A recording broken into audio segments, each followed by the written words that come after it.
Hello good morning बच्चों। अभी आप लोग को हम पढ़ाने जा रहे हैं विद्युतदर्शी क्या है और यह कितने प्रकार होता है। खिखी की तरह मत कीजिए, शांति बनाए रखिए।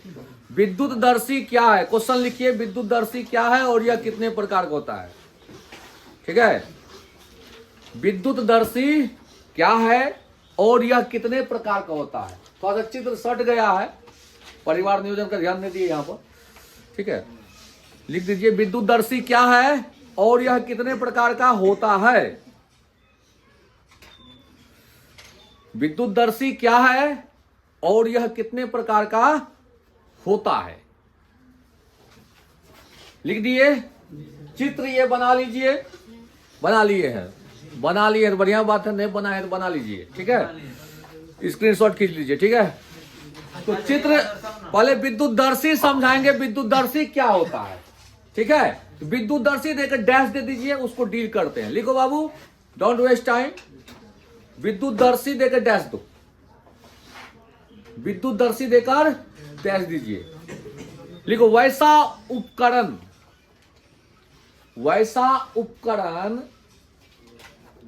वैसा उपकरण नहीं, उपकरण, वैसा उपकरण जो किसी वस्तु पर, जो किसी वस्तु पर,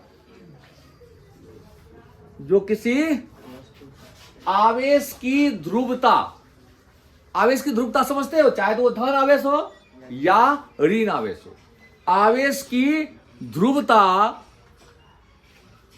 पता लगाने के लिए, आवेश की ध्रुवता पता लगाने के लिए उपयोग किया जाता है। आवेश की ध्रुवता पता लगाने के लिए उपयोग किया जाता है,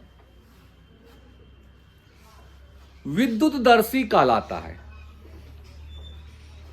विद्युतदर्शी कहलाता है वैसा उपकरण जिसके द्वारा किसी वस्तु पर आवेश की ध्रुवता पता लगाने के लिए उपयोग किया जाता है। क्या कहलाता है? विद्युतदर्शी कहलाता है। ओके, यह दो प्रकार का होता है। विद्युतदर्शी जो है बच्चों, यह दो प्रकार का होता है। यह दो प्रकार का होता है। ठीक है, पहला लिखिएगा सरल विद्युतदर्शी। सरल विद्युतदर्शी, सरल विद्युतदर्शी, सरल विद्युतदर्शी देकर के डैश दे दीजिए और इसका वर्णन कर दीजिए। सरल विद्युतदर्शी देकर डैश दिए, लिखिए यह विद्युतदर्शी, यह विद्युतदर्शी कांच के,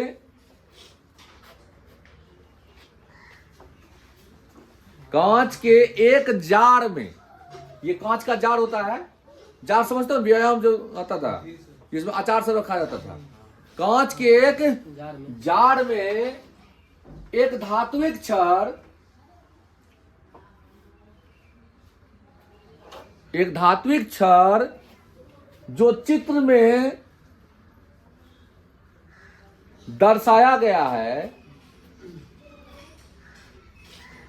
जो चित्र में लिखे दर्शाया गया है के अनुसार, के अनुसार समायोजित रहता है। के अनुसार समायोजित रहता है, लिख दिए। यह क्षण, यह क्षण पहले से ही, यह क्षण पहले से ही धन आवेशित होता है। हाँ, यह क्षण पहले से ही क्या होता है? धन आवेशित रहता है। यह क्षण पहले से ही धन आवेशित रहता है। जब, जब किसी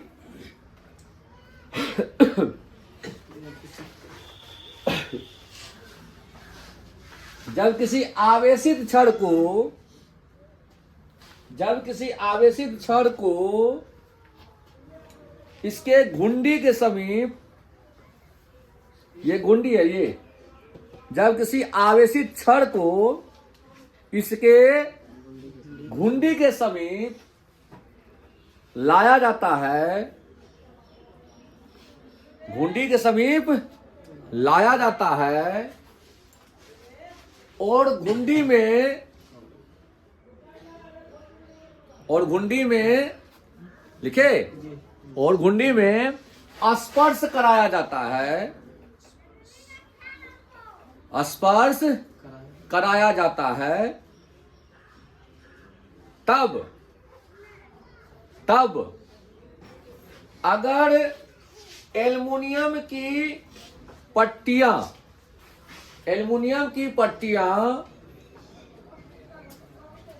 आपस में फैलने लगता है, एल्युमिनियम की पट्टियां आपस में फैलने लगता है, एल्युमिनियम की पट्टियां आपस में फैलने लगता है, तो छड़ धनात्मक होगा। देखो क्यों हुआ धनात्मक, समझो बात को। रे बाबू देखो, ये पहले धनावेशित था। अच्छा देखो, ये भी प्लस है और ये भी, दोनों के बीच क्या होगा, आकर्षण होगा, प्रतिकर्षण होगा। अब और धन आवेश इसको देगा तो धन आवेश इधर भी जाएगा, इधर भी जाएगा, और ज्यादा फैलेगा। बात समझ में आ रहा है नहीं? जितना धन आवेश देंगे इसके बीच की दूरी उतना अधिक होगा। बात समझ में आया? अगर दोनों पत्ती के बीच की, वो पन्नी टाइप में होता है, उसके बीच की दूरी बढ़ेगा, बीच की दूरी बढ़ेगा, तो छड़ कैसा होगा, धनात्मक होगा। और जैसे ऋण आवेश हटा दिया तो उस स्थिति में क्या होगा, धन आवेश उधर जाने लगेगा ऋण आवेश की ओर। तो उस स्थिति में क्या होगा, दोनों पट्टियों के बीच की दूरी क्या होगा, घटेगा। अगर दूरी घट रहा है तो वह ऋणात्मक होगा, दूरी बढ़ रहा है तो, बात समझ में आएगा ना यार? तू नहीं समझा रे, देखते हो कहाँ खोया रहता है। धन आवेशित अगर इस छड़ को सटाएंगे, धन आवेश अगर देगा तो ये क्या होगा, इधर भी धन गया, इधर भी, तो क्या होगा, फैलेगा। ऋण देगा तो धन तो उधर चल जाएगा जी। बात समझ में आ रहा है? नहीं, अनावेशित हो जाएगा ना, जितना ऋण होगा उतना अनावेशित कर देगा ना उसको। तो उस स्थिति में क्या होगा, आवेश की मात्रा घटेगा। तो आवेश का मात्रा घटेगा तो वो सिकुड़ेगा। अगर दोनों पट्टियां सिकुड़ेगा तब छड़ कैसा होगा, ऋण आवेशी। दोनों पट्टियों के बीच की दूरी बढ़ेगा तो छड़ होगा धनावेशी। बात समझे? धन आवेश देंगे तो धन इधर गया, धन इधर गया, फैल गया। ऋण देंगे तो क्या होगा, सिकुड़ेगा। बात समझे? तो कैसे पता चलेगा कि धनात्मक है, अगर दोनों पट्टियों के बीच की दूरी बढ़ेगा, बीच की दूरी बढ़ेगा तो धनात्मक है, अब बीच की दूरी घटेगा तो क्या लिखे, तो छड़ धनात्मक। अगर उसी में अगर छड़ को सटाने पर, अगर छड़ को सटाने पर,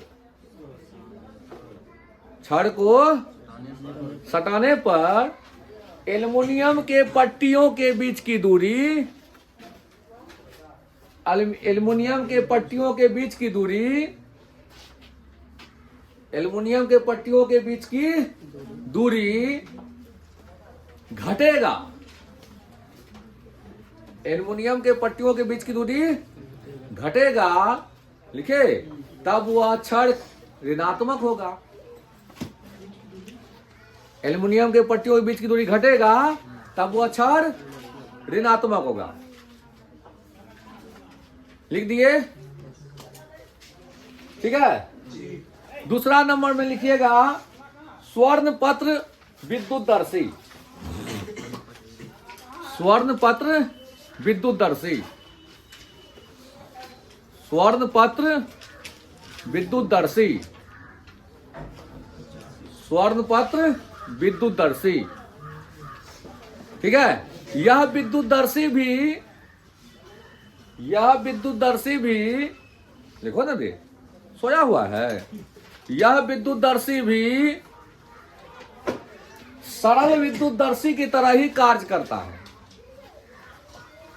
यह विद्युतदर्शी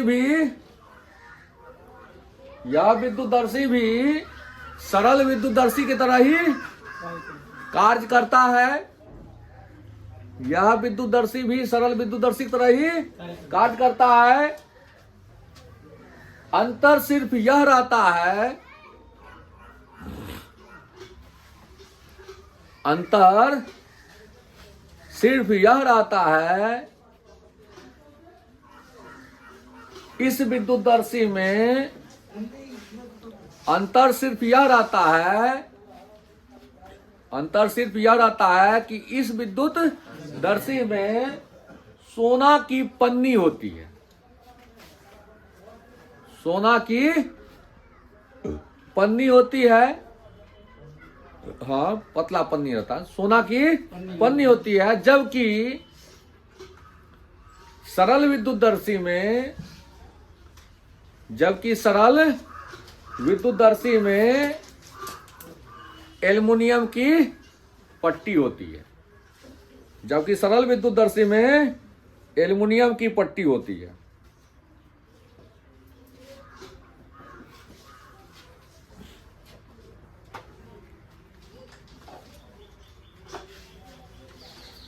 ठीक है, ये काम हो गया। विद्युतदर्शी दो प्रकार का होता है। अगर इसमें भी सटाएंगे अगर धनात्मक तो बीच की दूरी बढ़ेगा, ऋणात्मक सटाएंगे तो बीच की दूरी घटेगा। बात समझे? तो पता चल जाएगा वस्तु धनात्मक है अथवा ऋणात्मक। अब पहले से ये आवेशित रहता है, पहले से धनावेशित रहता है। धनात्मक सटाओगे तो बीच की दूरी बढ़ेगा और ऋणात्मक सटाओगे तो घटेगा। तो पता चल जाएगा कि वस्तु कौन सा चार्ज का है, ऋणात्मक है या धनात्मक है। बात समझे? चलिए नेक्स्ट क्वेश्चन लिखिए।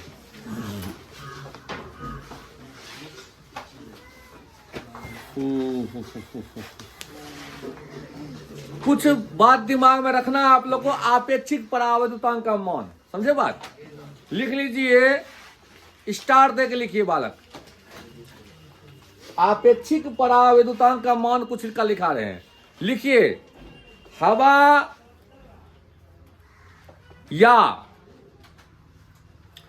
या निर्वात, हवा या निर्वात का आपेक्षिक परावैद्युतांक, हवा या निर्वात का आपेक्षिक परावैद्युतांक, हवा या निर्वात का आपेक्षिक परावैद्युतांक क्या होता है? 1 होता है। हवा या निर्वात का आपेक्षिक परावैद्युतांक क्या होता है? 1 होता है। जल का आपेक्षिक परावैद्युतांक, जल का आपेक्षिक परावैद्युतांक 80। धातु या सुचालक, धातु या सुचालक पदार्थ का आपेक्षिक परावैद्युतांक, धातु या सुचालक पदार्थ का आपेक्षिक परावैद्युतांक अनंत। सुचालक का हो जाएगा अनंत। कुचालक पदार्थ का,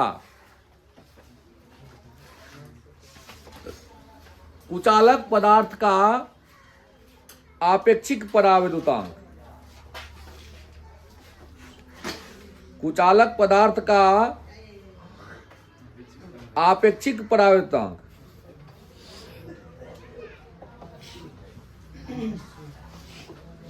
1 से अधिक, अनंत से कम। 1 से अधिक, अनंत से कम। लिख दिए? चलिए नेक्स्ट क्वेश्चन लिखिए। नेक्स्ट क्वेश्चन लिखिए, कूलाम के नियम के सदिश रूप का वर्णन करो। कूलाम के नियम का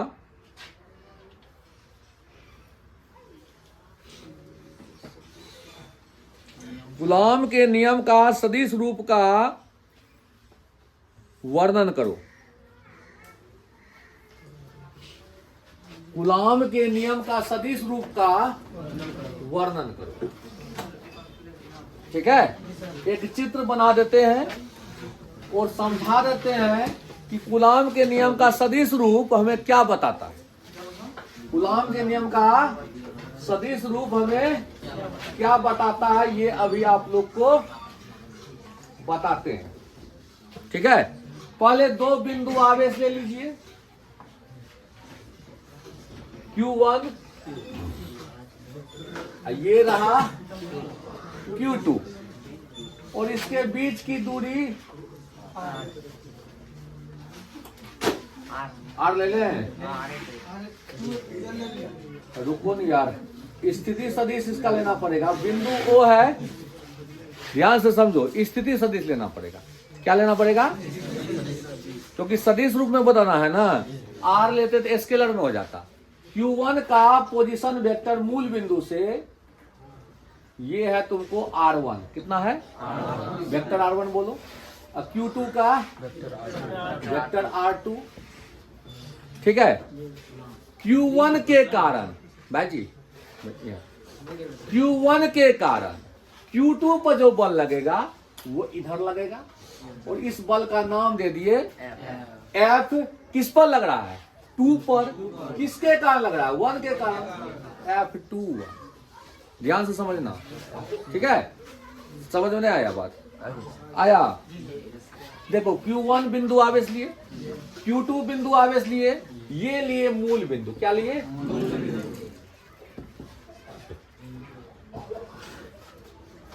Q1 का स्थिति सदिश मूल बिंदु से दर्शाया जाता है। ठीक है, वेक्टर R1 है। Q2 का स्थिति सदिश क्या है? वेक्टर R2 है।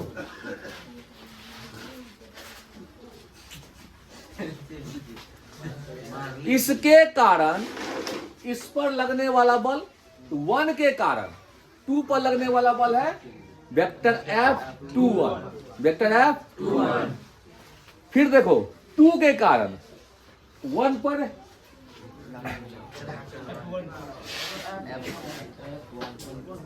Vector F12। ठीक है, अगर इस दिशा में चलेंगे, अगर इस दिशा में इस दिशा के अनुदिश दूरी लेना। ठीक है, कैसे लेंगे बताते हैं। अगर इस दिशा में चलेंगे तो इस दिशा के अनुदिश दूरी लेना। नहीं समझ में आया? काहे इतना जल्दी समझोगे? अब देखो, इसके कारण अगर इस पर लगने वाला बल है तो ये निकालेंगे।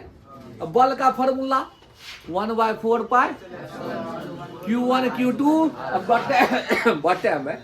इतना तुम ही पढ़ा लो या हम ही पढ़ा दो, तो ऐसे गे नहीं करो। ठीक है, ज्यादा बोलते हो।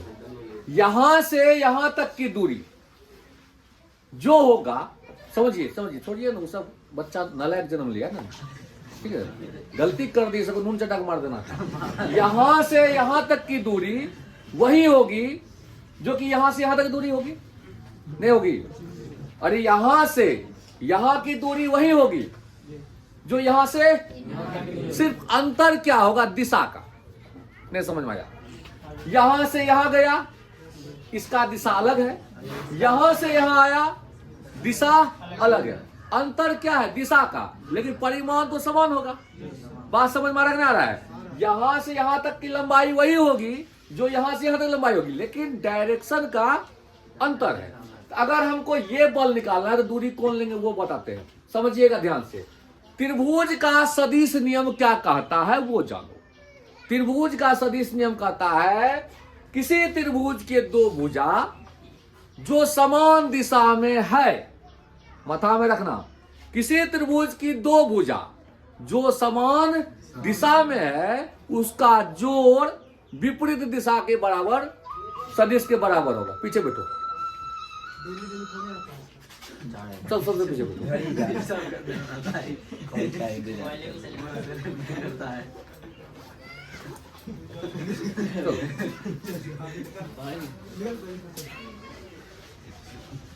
इसके का देखो, अब देखो, इसके अलोंग अगर हमको दूरी निकालना है तो क्या निकलेगा बताओ। देखो, इसके अलोंग ये साइड प्लस ये साइड बराबर ये साइड। नहीं समझा? त्रिभुज का सदिश नियम क्या कहता है?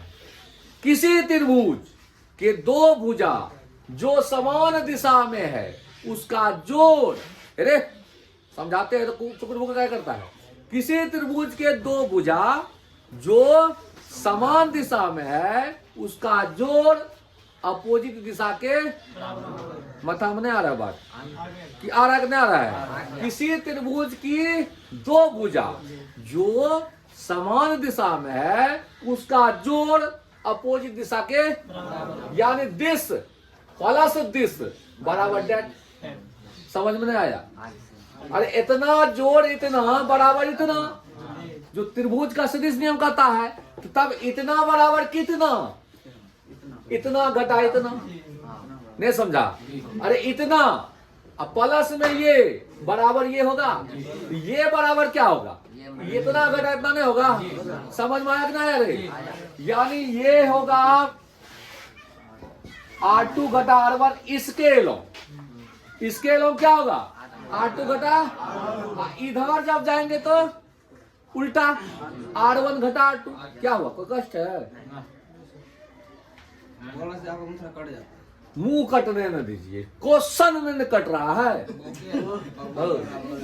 समझ में आ रहा है कि नहीं आ रहा है? अरे तू सब छोड़ो, समझ में आया कि नहीं आया जो हम कह रहा हूं? समझ में आ रहा है? अगर हमको इस डायरेक्शन में निकालना है बल तो दूरी ये हुआ। अगर हमको इस डायरेक्शन में निकालना रहेगा क्या कहेंगे? इतना प्लस में इतना, तब डायरेक्शन इधर चेंज कर देंगे, बराबर में इतना। तब क्या लिखोगे? जैसे इसको लिखो R2 घटा R1, इधर क्या लिखो? R1 घटा। मेमोरी में आया? तू नहीं समझा था, सुस्त है क्या जी? समझे सर? तो लिखिए, चित्र बना लिए हैं? चित्र बना लीजिए, उसके बाद जाकर हम अपना विचार प्रकट करेंगे। आग लगा दीजिए, हम कह रहे हैं 100 बार आप लोग को। क्वेश्चन में आग जब तक नहीं लगाओगे तब तक कोई पाओगे?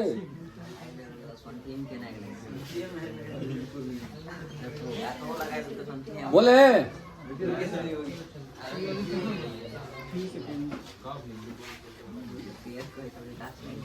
अरे क्वेश्चन को पहले फाड़ दीजिएगा तब लिखिएगा, समझे? हाँ, पहले क्वेश्चन को फाड़ना है। जाने के साथ पहला काम है क्वेश्चन फाड़ोगे।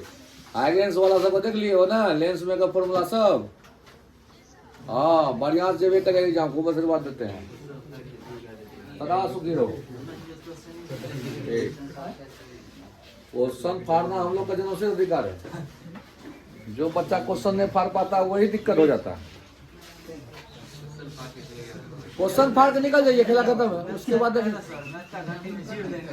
हाँ नहीं लिख पाया रे, बच्चे स्मार्ट लिखा नहीं समझा, फिर समझाते हैं। Q1 आवेश के कारण Q2 पर लगने वाला बल वेक्टर F21। अगर हम बल इस दिशा में लगा रहे हैं तो दूरी भी इसी दिशा में लेंगे। अब बल अगर इस दिशा में लगा रहे हैं तो दूरी भी इसी दिशा में। लिखिए लिखिए आप लोग। अब माना की करता सीधा हुआ बात, जान नहीं रहे हैं जी क्या माना की? लिखोगे माना की तो लिखो डायरेक्ट। Q1 आवेश के कारण, भूसगोल जैसे मत कीजिए, कॉन्सेप्ट को समझिए। Q1 आवेश के कारण लिखे Q2 आवेश, Q1 आवेश के कारण Q2 आवेश पर लगने वाला विद्युत बल, लगने वाला विद्युत बल, विद्युत बल देखो क्या होगा? वेक्टर F21, वेक्टर F21, इसके कारण इस पर लगने वाला बल ये, इसके कारण इस पर लगने वाला बल ये। समझे बात कि नहीं? 2 पर 1 के कारण लगने वाला बल F21 है, 1 पर 2 के कारण लगने वाला बल F1 है कि नहीं? तो अब आइए बैठने दो। देखो अब जो है कहानी क्या है, बल का फॉर्मूला हम यूज करेंगे। क्या होता है? 1/Q1 Q2 बटे यहां से यहां तक का दूरी सदिश में ये दिया है। किसमें दिया है? और अगर इसका मापांक निकाल दें तो हो जाएगा अदिश में। तो मापांक कैसे लिखोगे? ऐसे, मोड वेक्टर R2 घटा इसका स्क्वायर, इसका दिशा बल का किधर है? इधर है। बल का दिशा किधर है? तो इसको लिख दो, इसको लिख दो वेक्टर R21। इसका मतलब लिख दिए वेक्टर R21। दिशा बताता है यूनिट वेक्टर। दिशा कौन बताता है? इसमें लगा देते हैं कैप R21। नहीं समझ में आया बात? फिर समझाते हैं। देखो यहां तक तो तुम लोग समझ गया होगा।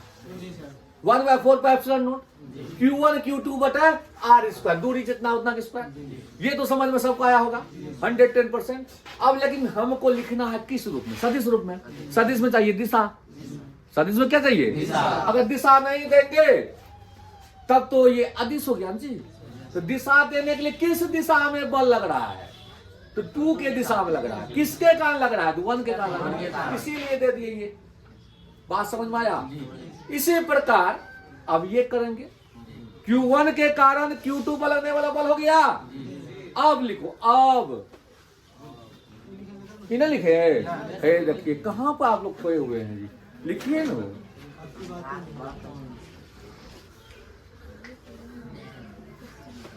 पूछो है रे तब क्या कॉन्सेप्ट आएगा आपको सदिश रूप से, वही देखना है। हम लोग सदिश रूप क्यों पढ़ रहे हैं वो बताने का हम प्रयास भी कर रहे हैं। नहीं समझात बोलो, नहीं समझात बोलो। 1/4 Q1 Q2 बटा दूरी का स्क्वायर किस दिशा में लग रहा है? तो 2 के दिशा में। किसके कारण लग रहा है? तो 1 के कारण। इसलिए क्या वेक्टर दे दिए? Cap R21। 2 के तरफ लग रहा है। किसके कारण लग रहा है? तो 1 के कारण लग रहा है। बात समझ में आया? लिखो इसी प्रकार, इसी प्रकार। अच्छा अब तब गोली मारिए, इसी प्रकार लिखिए। इसी प्रकार लिखे, इसी प्रकार Q2 आवेश के कारण, इसी प्रकार Q2 आवेश के कारण, Q2 आवेश के कारण Q1 आवेश पर, Q2 आवेश के कारण Q1 आवेश पर लगने वाला बल, आ जाइए साइड से चल रही। Q2 आवेश के कारण Q1 आवेश पर लगने वाला बल उसी vector F12, vector F12, vector F12 इसी प्रकार लिखना है। बोलो 1/4 Q1 Q2 बटा, अरे बाबू यहां नीचे में क्या लिखेंगे? वेक्टर R1 घटा R2 का मोड का स्क्वायर। कैप में क्या देंगे? क्या R12 कैप में, ठीक लिख लो। बन गया तो बना क्या लीजिएगा? आज तो वाला nothing is impossible for a man of will.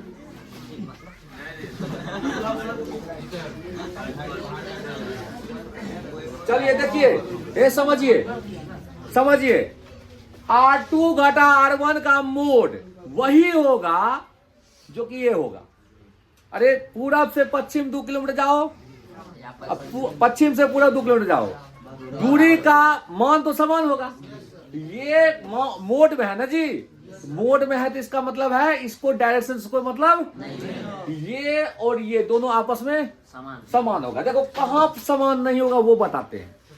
देखो ये समान है, ये समान है, समान ये नहीं है। ये है आपको क्या 2 से 1 की ओर, 2 से 1 की ओर, ये है 1 से मतलब 2 की ओर है, ये 2 की ओर है, ये दोनों में डायरेक्शन का अंतर है। अगर हम कहेंगे कि इसको हम 1-2 लिखना चाहते हैं, लिख सकते हैं, लिख सकते हैं। कब? जब चिन्ह देते माइनस, तब। नहीं समझ में आया बात? चूंकि कैप R12 कैप R बराबर माइनस कैप R21। समझ में नहीं आया? माइनस का मतलब क्या हुआ? उल्टा। माइनस का मतलब उल्टा। तो अब बताइए बच्चों, कैप R12 की जगह, इसके जगह हम ये माइनस वाला मान दे सकते हैं? नहीं समझ में आ रहा है? अरे ये एक दूसरे का अपोजिट है जी। अगर इसका मुंह हम इसके जैसा लिखना चाहें तो चिन्ह क्या देंगे? माइनस। बात समझ में आया?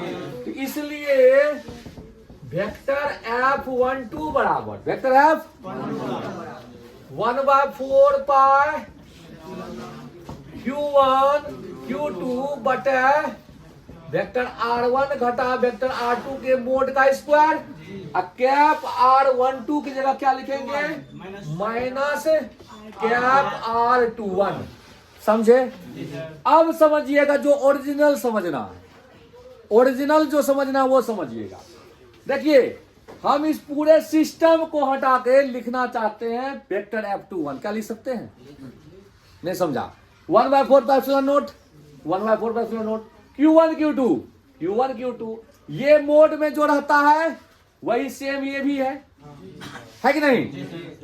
कैप R21 अंतर सिर्फ किसका है? चिन्ह माइनस का। किसका? तो क्या हम ऐसे लिख सकते हैं? या वेक्टर F12 बराबर माइनस वेक्टर F21? बोलो। नहीं समझ में आया?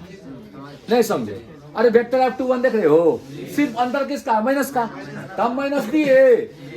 अरे यही खोज रहे हो कि सर जी बराबर नहीं है, मोड में है बाबू। क्या है? मोड में जब ये हुआ तो उसको कोई मतलब है ही नहीं डायरेक्शन से। 5/4 का मोड क्या होगा ये बताओ? 5/4 का मोड 1, 5 में चल गया 1। 4/5 का मोड -1 का मोड क्या होगा? 1। 2 मिनट रुको ना, स्मार्ट हुआ।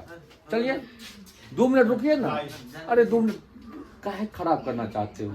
बोरे से भूखल प्यासल पढ़ा नहीं। तू ठूस के आया है। 2 मिनट रुको ना।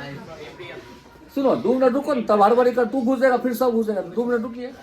हाँ सुनिए, समझ में आया बात नहीं आया? मोड समझ में आया? 5/4 का मोड 1, 4/5 का मोड -1 का मोड क्या था? 1 होता है। निरपेक्ष मान यार, क्या तुम लोग बच्चा करता है? तो ये पूरे सिस्टम हटा के हम क्या लिख सकते हैं? Vector F21। तो इसका मतलब क्या हुआ ये समझिए। सदिश रूप से हमको क्या ज्ञान प्राप्त हुआ? सदिश रूप से ज्ञान यह प्राप्त हुआ कि Q1 Q2 पर उतना ही बल लगाता है जितना Q2 Q1 पर लगाता है, बस डायरेक्शन उल्टा होता है। डायरेक्शन जैसे पृथ्वी पर हम उतने बल लगाते हैं जितना पृथ्वी हम पर लगाता है। हम नीचे लगाते वो ऊपर लगाता है, तब नाम संतुलित है जी। बात समझ में आया? पृथ्वी तुलना में कितना छोटा है? बहुत छोटा है।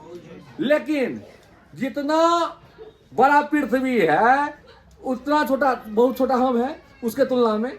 हम जितना बल लगा रहे हैं उतना वो भी लगा रहा है। यानी every action equal and opposite action. यहां न्यूटन के गति के तृतीय नियम पालन हो रहा है। कूलाम का नियम न्यूटन के गति के तृतीय नियम का पालन कर रहा है कि Q1 कितना ही छोटा क्यों ना हो, Q2 कितना ही बड़ा क्यों ना हो, Q1 Q2 पर उतने ही बल लगाएगा जितना Q2। हम कहेंगे 5 माइक्रोकूलम एक तरफ है। कितना है? दूसरा बिंदु आवेश है 1000 माइक्रोकूलम। कितना है? बोलो 5 माइक्रोकूलम जितना बल लगाएगा इस पर उतने इस पर लगाएगा। ये लगाएगा, कोई डिपेंड नहीं करता कि कितना बड़ा चार्ज है, क्योंकि यह न्यूटन गति के तीसरे नियम का पालन। ये इससे क्या स्पष्ट है? बल तो बराबर है, दिशा विपरीत है। बल तो, लेकिन दिशा क्या है? तो न्यूटन के कूलाम का नियम जो है वो न्यूटन की गति के तीसरे नियम का पालन करता है। ये लिख दिए, यहां तक लिख लीजिए। लिखिए इसको, उसके बाद मेरा वचन लिखिएगा। अरे हम दुनिया से बिल्कुल जाते। लिखो, बोले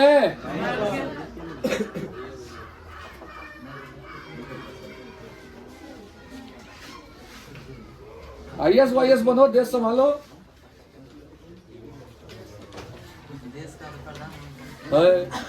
तू राष्ट्रपति बनेगा। लिखो, लिख दिया यहां तक।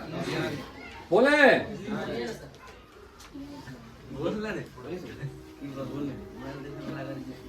लिखो, इससे यह स्पष्ट होता है।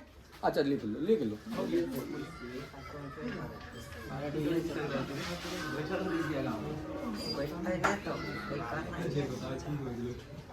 मैथमेटिकल था ये थ्योरी है जो मैथमेटिकल है, रटने वाला नहीं, समझने वाला है। लिखो, इससे यह स्पष्ट होता है, इससे यह स्पष्ट, कूलाम का नियम, कूलाम का नियम न्यूटन के गति के तीसरे नियम का पालन करता है। कूलाम का नियम न्यूटन के गति के तीसरे नियम का पालन करता है। कूलाम का नियम न्यूटन के गति के तीसरे नियम का पालन करता है।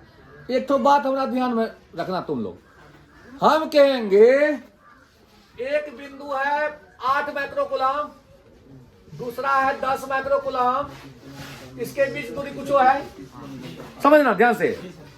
इसके द्वारा इस पर लगने वाला बल का परिमाण, बल का परिमाण, इसके द्वारा इस पर लगने वाले बल का परिमाण का अनुपात क्या होगा?